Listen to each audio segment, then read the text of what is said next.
Krimen dahil sa utang. Yan ang itinuturong dahilan ngayon ng mastermind sa pagpatay sa isang negosyante at mga kasama nito sa Nueva Ecija. Arestado naman na ng Nueva Ecija PNP ang mga suspect sa pagpatay at pagsunog sa bangkay at sasakyan. Pero patuloy pa rin pinaghahanap ng mga otoridad ang gunman na hinire para sa krimen. Ang balitang A to Z ni Kim Salinas.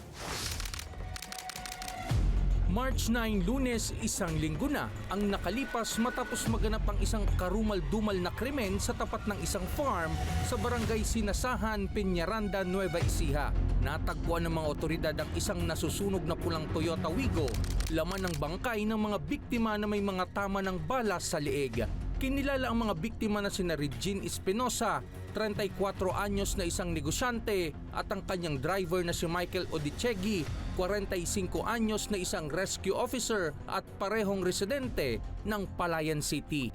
Ang punot dulo umano ng pagpatay, through the investigation, it was the motive of the loaned money. But we have previous cases against the mastermind Lerma. May mga kaso na to Nagbebenta siya ng mga lupa with spurious documents and to include mga motor vehicles. Nagkakahalaga ng 2.5 million pesos ang utang ng biktima matapos isang nito ang apartment. Ipinahiram ang kalahati ng proceeds sa suspect pero hindi ito nabayaran. Nahuli na ang mastermind at mga kasabuat sa burning car sleigh sa probinsya at nadakip ang 5 pang suspect sa magkahiwalay na operasyon sa Isabela at Nueva Ecija. Napag-alaman din na mayroon ng mga police record ang pangunahing suspect at nasasangkot sa iba't ibang iligal na gawain. Kita sa CCTV ang aktwal na pamamaril at pagsunog sa sasakyan. The getaway vehicle used was one Honda TMX with sidecar. And at about 5 p.m., victim Regine Espinosa, brother Raymond Espinosa, sent to the investigator on case a selfie photo of the victims were in front of seats together with male and female individuals sitting at the back seat inside the red Toyota Wigo.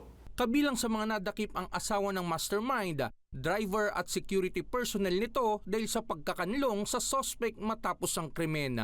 Nasa kote na din ng mga otoridad ang tricycle driver na nagmamaneho ng getaway vehicle nang mangyari ang krimen.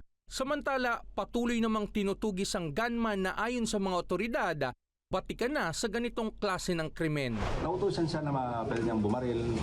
Isa hard killer talaga. Bine-verify pa natin kung how true yung mga statement ng mga kaibigan niya. Well, 90% alam natin. Kilala natin yung suspect pero nag-file natin tayo ng case para ma-issue ng warrant itong gunman. Nasa ilalim ng kustodiya ng Peñaranda Municipal Police Station ang mga suspect at nahaharap sa kasong murder. Pinuri naman ni PNP Chief Police General Jose Melencio Nartates Jr. ang mabilis na aksyon ng Nueva Ecija Police sa pagresolba ng kaso. Para sa Balitang A to Z, Kim Salinas.